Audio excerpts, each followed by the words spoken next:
Podcast. I hope you're safe and you're well. I don't know about you, but I have been knitting ridiculous amounts recently, and that's partially, I think, because I have so much time to do so. A lot of us are doing our bit and staying home and safe, and that gives us more time, and it's a really nice way to keep the hands and mind busy while the world is a bit full of worry and anxiety. And so I've been steaming through projects. The one I'm working on now is one that I've started since the last episode, and it's almost done. This is a little t-shirt top I'm making. It's using linen yarn and some hand-spun blue-faced Leicester. I'm using the same alternating method and the same pattern as a jumper I made last year, where I'm alternating yarns every round to get more out of the yarn, because this is all I have left of my blue-faced Leicester, and then this is my linen, so I have more of the linen, and so I'm going to knit to the end of the body with the blue-faced Leicester and then just carry on with just the linen without alternating, and then I'll just finish off the sleeves with a little bit of the linen, and the same with the neckline. Probably, rather than doing some ribbing, I'm going to do stockinette and then fold it double for a nice neat finish. The pattern I'm using here is one by Marina Skua, same pattern as with the previous one. It's called Vanilla Heirloom, and it's written in multiple gauges. So whereas for the last jumper I made using this pattern, I did version C, which I believe is 20 stitches per 10 centimeters. I'm doing version A this time, which is 24. It's a lovely pattern, really well written, and I like the way it fits. So I'm modifying it heavily because that's what I do. And it's turning out really nicely. I'm very pleased with it. The grey of the linen tones in really nicely with the variegation of the hand spun, and as a friend described, the colours are kind of like moody Easter colours. I think she said earthy Easter, which I really enjoy. Just sort of these bits of oranges and greens and subtle sort of earthy pastels. And so I'm very much looking forward to wearing this. It's probably going to be slightly cropped, but I wear a lot of high-waisted trousers, and so that will be lovely. And then next up, you are about to witness the demise of a project.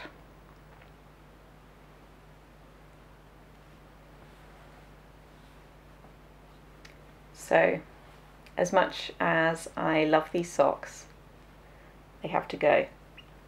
I'm using leftover yarn from a sock design I did, the Flaos socks, which are the ones I'm actually wearing now. And the other yarns are Whistlebear Cuthbert sock, which I made a pair of socks out of last year. And then I'm using a Shibui yarn, which is a discontinued one called Staccato, for the other contrast colour. The pattern is the Matterhorn socks by my friend Charlotte Stone Knits on Instagram, and they're completely lovely. I've really enjoyed working on them. I just can't get them on my feet. I have never made colourwork socks before, and I know this is a thing that happens, and I've held my yarns too tight. I haven't caught my floats well enough, and they're just too tight. I can't get them over my heel.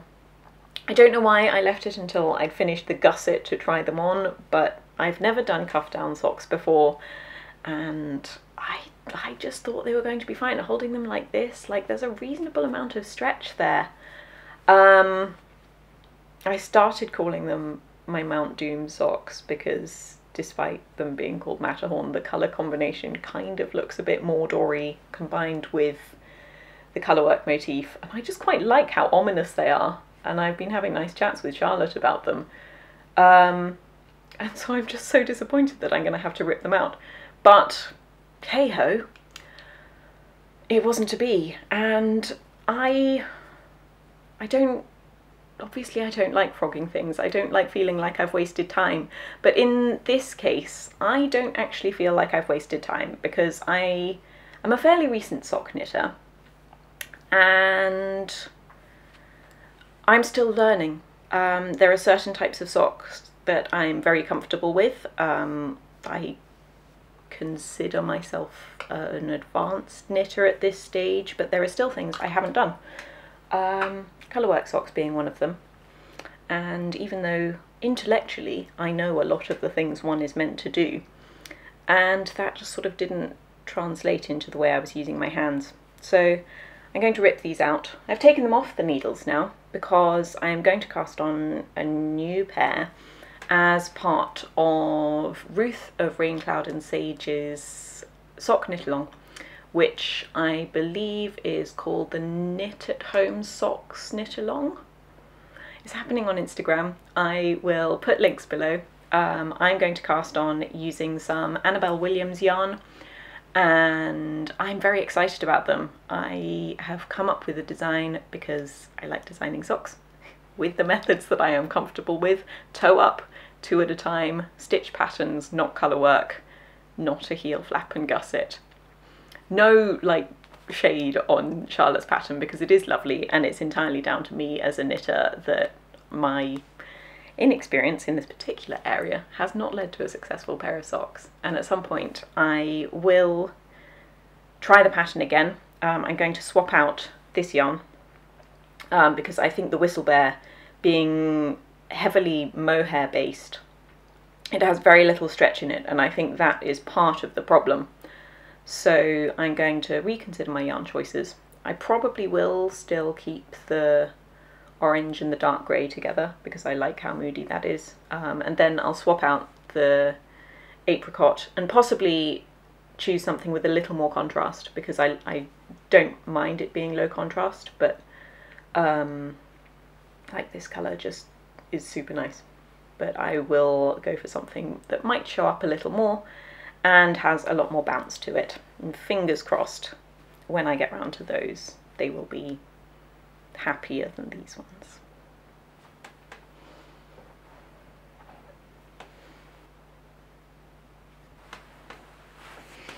Now, next up on the works in progress, I'm kind of tempted to call this a finished object because it is a single piece that is not on the needles. This is, this way around, the back piece of my Ginka Fight top, which is from last year's spring issue. Yes, spring issue of Pom Pom Quarterly, designed by Emily Green. It's a lovely pattern. It's very slow going because I am knitting it at a much tighter gauge than the pattern is written for, and so where I would usually make a size 1, I'm making a size 3, so the extra stitches in a finer yarn mean I get the correct size when I finish it. I did put it on hold for all of the winter. I've only just picked it up again because I really didn't feel like working on plant fibre, lightweight yarn for a garment that I wasn't going to be able to wear for months when it was still grim and miserable outside. But now that the sun is out and shining, I have picked it up again, and I'm really enjoying it. I need to cast on the front piece and do that. I am making it a few centimetres shorter than the pattern is written for. I am having to make some accommodations with the gauge because I think it's going to work out with the row gauge being different and the neckline and the shape of that. I'm going to have to do probably a little bit of fudging there. But I think this is going to be really pretty. It's a very drapey fabric. Yeah, I'm pleased that I've got this back again, and I'm looking forward to continuing. So, next up.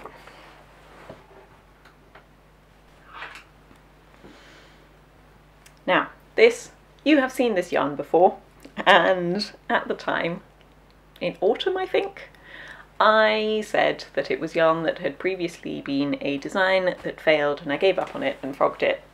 Guess what's happened again?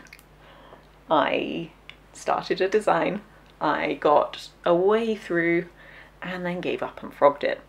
It got to the point where this was a cardigan that had panels of grey moss stitch on the side, and it got to the point where the yarn management situation, I had 5 separate balls of yarn joined onto the project, and I just started dreading picking it up. I was really not excited about it, and considering I was designing it, and thought, I can't subject other knitters to making something that I am disliking this much. It didn't seem fair. If the designer hates making it, what are the chances that the knitters are actually going to enjoy it? So I frogged it because no. And so I have carried on with a cardigan using a lot of the same mats, but I've changed things around a bit so that I'm only working with one colour at once. I will be including the grey for various details, but I will only need to be working with the grey and not multiple balls of yarn at once. I might end up doing a couple of balls so that I can do the sleeves at the same time, but that is manageable and that's what I always do. So at the moment it's looking fairly plain. It's just stockinette with a little bit of ribbing. And I'm not going to tell you about the rest of the design because I'm enjoying, well, partially because then it feels like I've committed to it again, but I'm just enjoying working on this. It's almost at the point where I'm going to split for the sleeves. I can tell you that it will have sleeves, that is a fact. And then I'll show you how it progresses next time. But I am enjoying it because it's plain stockinette. It's on 4mm needles, so I can speed through it quite quickly. I mean, all of this is since last time we talked. And so yes, I look forward to showing you how this one carries on. And now I'm going to show you some of the things I've finished since the last episode.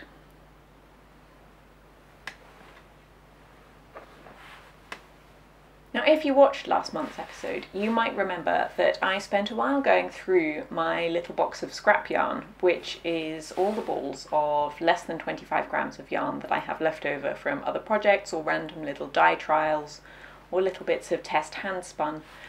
And I ended up with a couple of piles that really called to me to actually make something, and so I ended up making a couple of hats which I have designed, and I've written up the patterns and published them.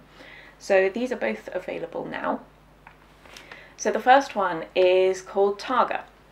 It is an Aran weight hat and uses 3 colours for colour work, so that you don't need a huge amount of any of the yarns. As long as you have 3 yarns of a similar weight and quite small quantities. I've given the quantities in the pattern. It's really good for digging out a stash. If you don't have anything suitable, I do have the yarn that I've used, which is a pure British Shetland Aran yarn, in the shop. I don't have it in these colours, but I have it in some lovely naturally dyed colours. So if you wanted to make it in the yarn I've used, which makes a really nice sort of quite dense fabric, and it shows off the colour work really nicely. And so I'll show you how it fits. This is a size 2. So I make my hats in 3, well, I design my hats in 3 sizes. Size 1 is usually a sort of large child or a teen. Size 2 tends to be an average woman's head, and then size 3 is a larger head, so a large woman or a man's head. And it's quite simple colour work, as with a lot of my hat designs. It's got a nice tubular cast on for the brim. It's got a short little brim, which is nice and cosy. And it's just really fun. Because it's a heavier weight yarn, it's really quick to knit up. And the colour work is just very addictive because you've also got some plain rounds in there as well, which means that it just, you speed through it. I made this one in an afternoon, and so it's a very nice quick project that doesn't necessarily require any investment other than the pattern and some yarn that you might already have. So this one is Targa, and I'm going to show you the second one. So the second one, this one I'm particularly in love with. It uses loads of yarns actually. This version I've used, I think it was 6 yarns in total. So I've used hand spun yarn for the brim, and then I've mixed various commercial and hand spun yarns for the rest of the hat. And I've written it so that you only actually need 2 colours, and you can just swap colours whenever you want to. And it's been really interesting with my test knitters to see how many colours they choose to use and how they combine them, because you can combine quite a lot of different colours with high contrast or low contrast for really different effects. And it's loads of fun. And so it's got, as well as a little bit of colour work, it's got some textured work as well. And as with the other one, it's a nice, fairly quick knit, very, very simple. It looks more complex than it is, and it combines the yarns really nicely. And I've written it so that it specifies approximately a DK weight yarn, but I've encouraged people knitting it to mix it up and use maybe some sport weight or some worsted weight yarns in there as well, because I've got yarns that are mostly DK weight, but I've got some that are definitely Aran weight and fingering weight in here, so you can combine different weights of yarn for interesting texture. So you don't necessarily need a huge range of colours for it to be interesting. It's got a nice doubled over brim, which just adds a nice bit of squishy coziness, but you don't have to use a double brim if you are worried about running out of yarn. And so, again, this is a size 2. This version has sort of de facto become my husband's because he really likes it. And we went out on a walk the other day and we both wore these hats. And I'm going to share that with you in a little bit so you can see how they wear. And yeah, so both of these are now available on Ravelry. And if you do want to knit them, I really hope you enjoy them.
been drawn to revisiting my mending pile. I've not done any mending for a while, and I feel like it's definitely time I should get back on top of it.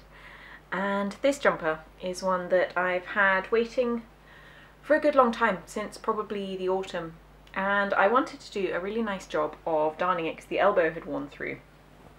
And I wasn't, it's a very fine knit, you can see it's quite close knit fabric, and I wasn't feeling doing a very fine darn to try and make it invisible. I had already darned it once, and the point that wore through was adjacent to the bit that I previously darned, so it was clearly just weakened in that area. So what I've done instead is I have done a very slightly slapdash mend just here, under here, in a very similar colour to the jumper, just in a fine wool yarn, and then I've gone over and just embroidered on top of it, and it's very basic embroidery. It's just chain stitch, and I've just done these sort of branches with buds, and I just felt like it's quite a plain jumper. It's actually a men's jumper, and I just thought it would be nice to make it a bit pretty. And this yarn that I'm embroidering with is Yarnadelic from John Arbon Textiles. They sent me a couple of mini skeins a while back when they launched the yarn, and I've just been using that to do a little bit of embroidery, which will both cover up the existing darn and hopefully strengthen the surrounding area so that it won't wear through again. And I'm fairly pleased with how that sits on the elbow there. What I want to do is add a corresponding bit onto the opposite shoulder. So that's on the left elbow, and I want to do a bit just sort of on here. Now this is a saddle shoulder, so I think I might do it over the top of the shoulder, between the two seams there. And so I'm just going to get started.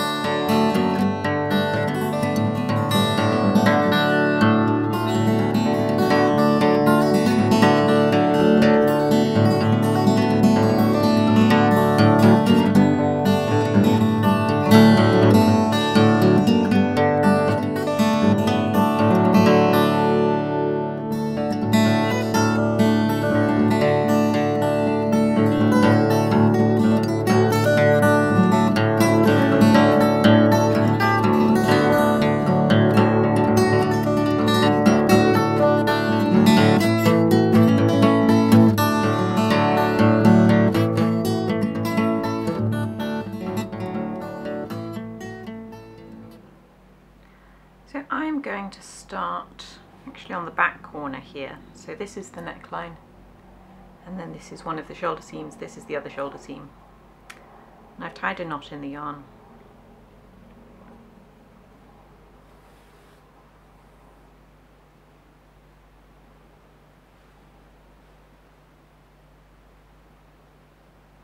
Now chain stitch is very easy. It's just like a back stitch.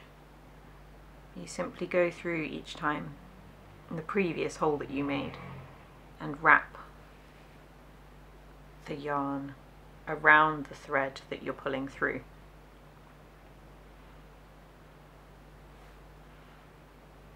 And when I was doing the elbow section, I didn't pay too much attention to making the stitches really even, because I'm going for quite a freestyle effect, and the whole point of this was that I wanted a project that was fun.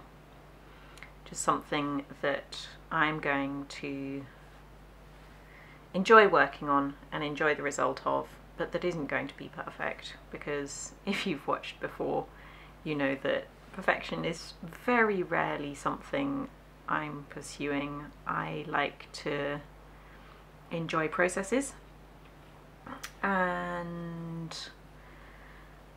I don't know, I think if I was looking for things that are perfect, I would probably buy them in shops So in my handmade stuff, I am kind of happy with it looking handmade, depending what it is, but generally, yeah.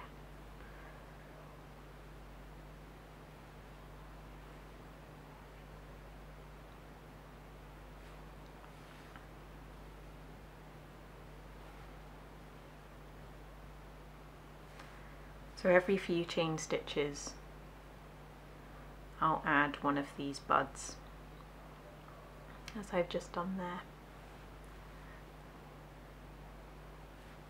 And that's just like a big chain stitch with a little tack on the end to hold it in place before I return to the main stem. And I don't really have a direction in mind with where my branch is heading. It's just generally going that way.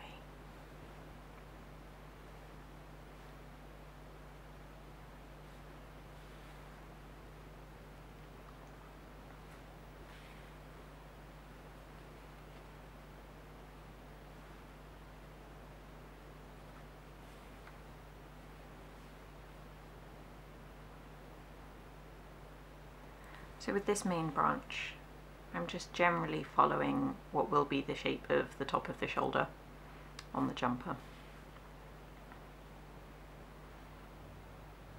And then I'll have space on either side for little side branches, side shoots coming off.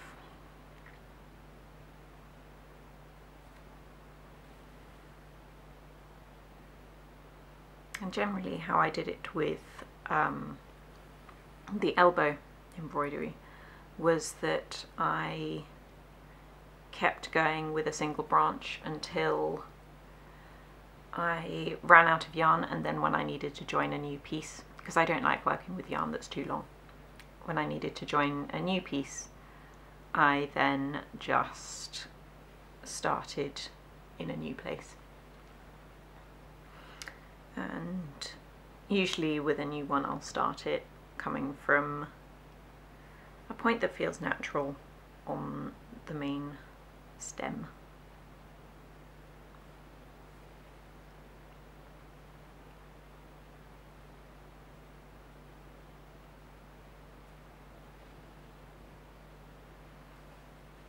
And can you see there how the yarn is twisting up on itself?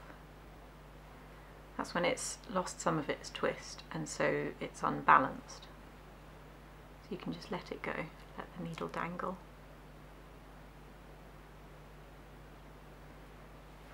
And then it adds the twist back in.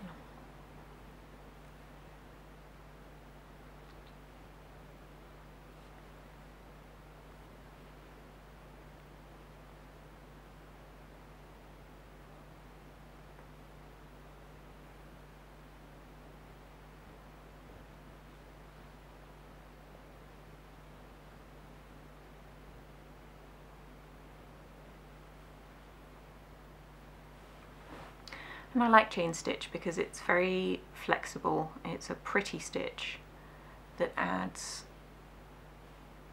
a nice sort of denseness to the lines that you're creating. I also like Backstitch, but that creates a very fine line, which wouldn't really be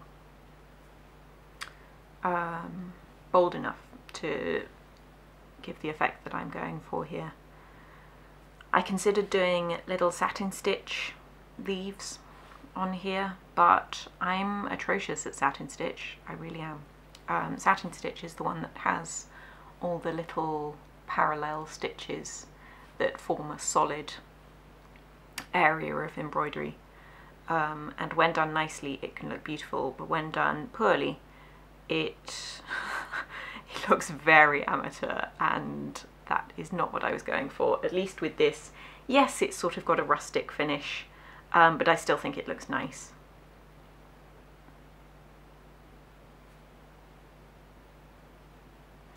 And then coming to my last bit of yarn here, so I will finish off with a little bud.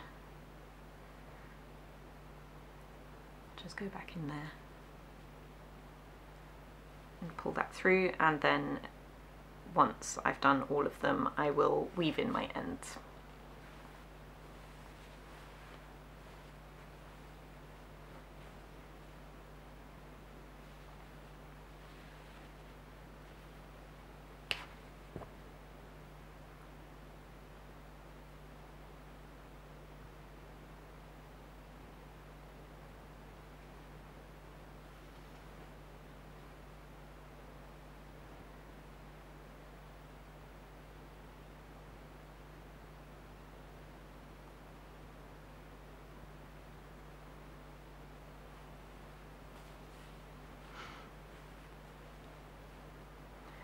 I'm going to start just below one of these buds, and I'm going to go on the opposite side of the branch to where the bud is.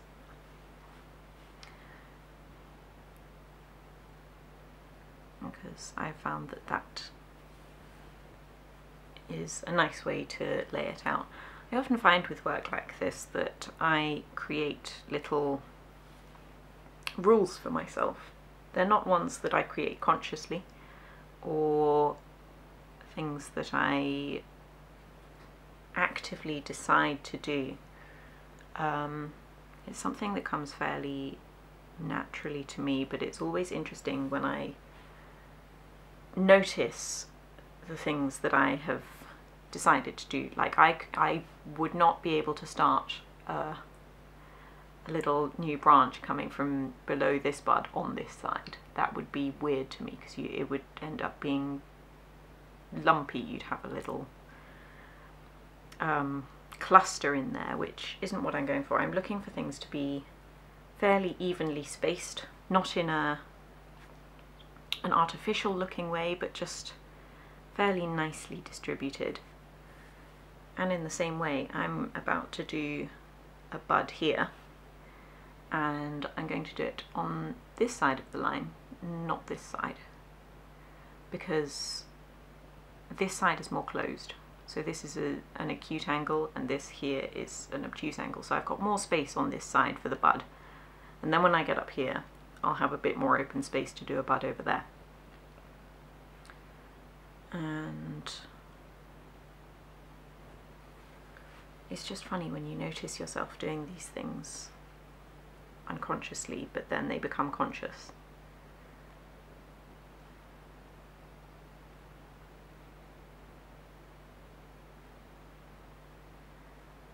This one's not behaving.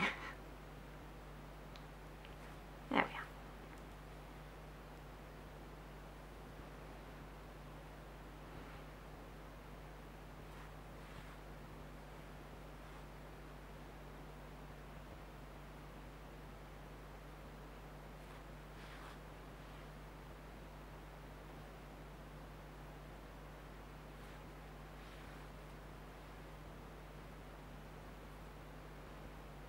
I find as well with Chainstitch, it creates a nice even curve. It's possible to change directions quite gradually because of the way the stitches interlock. You don't just have a single line of thread, and so that sort of softens the angles in between each stitch, which I find quite nice.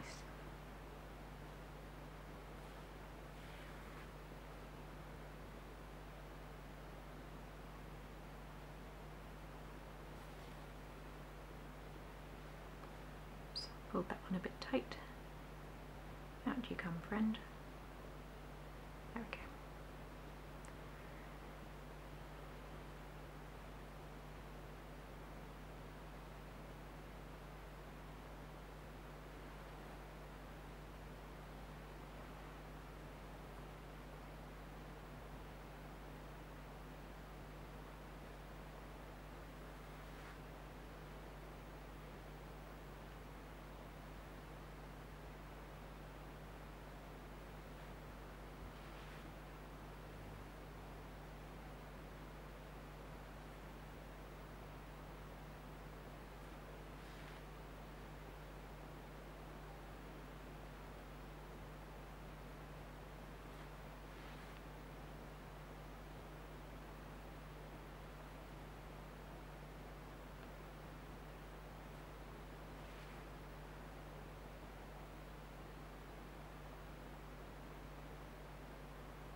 So I'm just going to carry on like this for a while, and I will show you when I've got it finished, and you can see how it looks, and then we'll see if it actually looks nice, and I'm hoping it will.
really pleased with how this embroidery has turned out. It is quite subtle from some angles.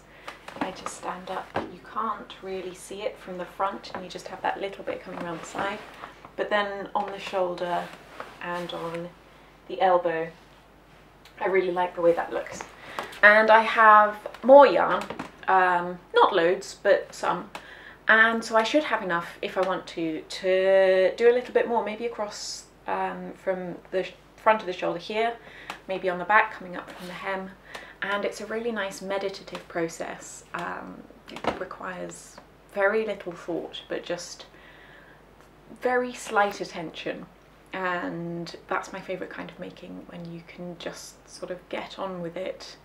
You don't have to concentrate too much, but it's enough to keep your hands and mind kind of busy.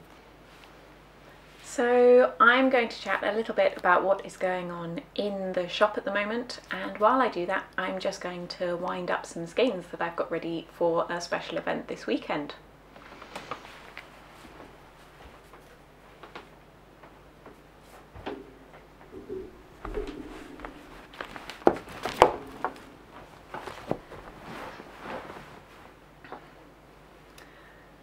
Now, I mostly sell online.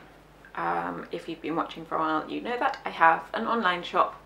Marinaskua.com is my website, and that is where I sell my yarn.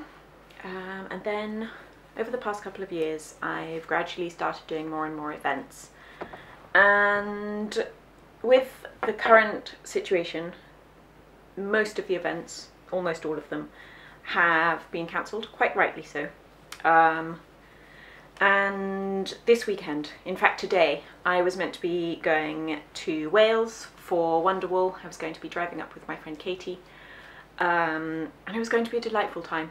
I really look forward to events because they let me meet people like you, people who come up and say, I watch your podcast and I like it, or people who have never heard of my yarn before and they're discovering it for the first time, or friends in the industry who I get to see and hug and chat with. And obviously it's a huge disappointment not to be able to go, not just from a financial point of view, because this is my income, this is how I make my living, but just from missing all of that social element of things. But I don't want to be too morose about it. Unfortunately, Wonderwool is hosting an online event, which means that you will be able to hang around virtually with all of the vendors on Instagram via the Wonderwool Instagram account. They'll be posting content on behalf of the creators, and I'll probably be doing some stories as well. And on Facebook, there's a Facebook group where a lot of us are going to be posting throughout the weekend with little photos, videos, highlights on offers that we have for the show and new things we have coming out. And I hope it's going to be a nice way to substitute some of the goodness that would have come out of that event. And I know that a lot of people tend to plan in advance for these events who they're going to go and see and what they're going to be buying.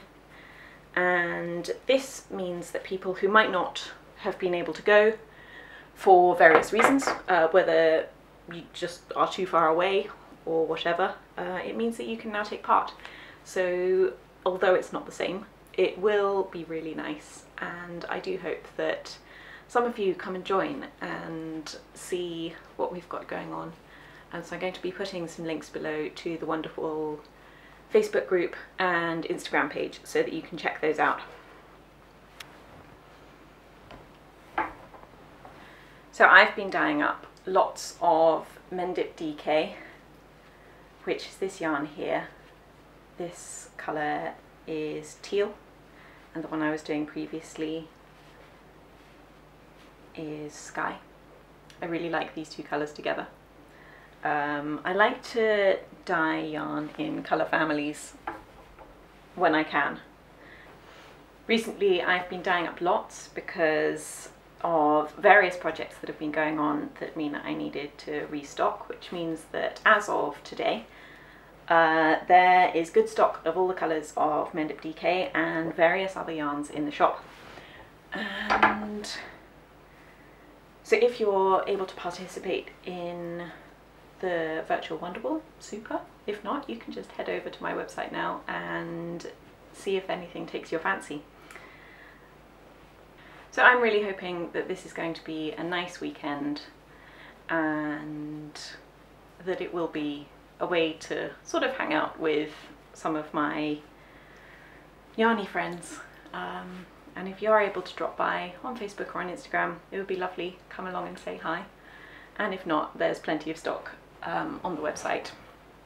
So with that, this is my last skein to wind for now. And I want to thank everyone who has joined on Patreon over the last couple of weeks. It's really, really appreciated.